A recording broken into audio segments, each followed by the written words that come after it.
This is a real long shot. It just has never happened in Oregon history that people have been able to get the signatures. Efforts are underway to recall Governor Kate Brown after paperwork was filed Monday. But political scientist Jim Moore says organizers face an uphill battle. The recall is really successful at school board levels, possibly a county commissioner, a city council race.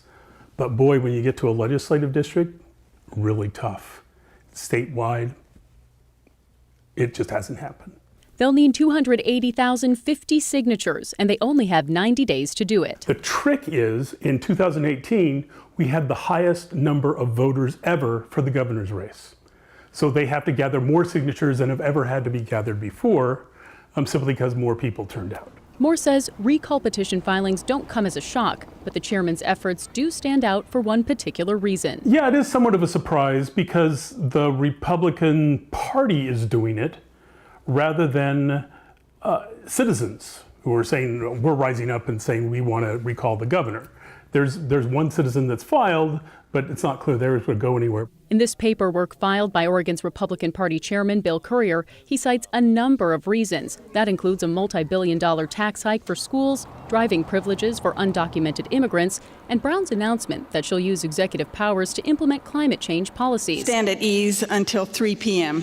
It's an issue that sparked the Republican walkout at the end of the legislative session. This is about accountability for governance. We want to stop the abuse of the governor. We want to stop the failures to faithfully execute the laws of Oregon, and to stop the pursuit of special interests and political agendas, and instead focus on the needs of Oregonians. Currier acknowledges getting enough signatures in the next 3 months will be a challenge, but he believes there's enough energy from multiple groups to get it done. Meanwhile, in a statement, political advisor to the governor, Thomas Wheatley, said, quote, "First, Republicans held the legislative process hostage. Now they want to undo the entire election. They claim it's about education funding and addressing climate change. But this is really about Trump's politics descending on Oregon. It has no place here and should go back to the morally corrupt place it came from." Now, if enough signatures are gathered in the next 3 months, it would spark a special election come November. But here's where things get complicated. If the governor is recalled, it's a bit unclear who would take over. One part of the Oregon Constitution says the Secretary of State is next in line, but another provision implies the successor must be elected, and our current Secretary of State was appointed.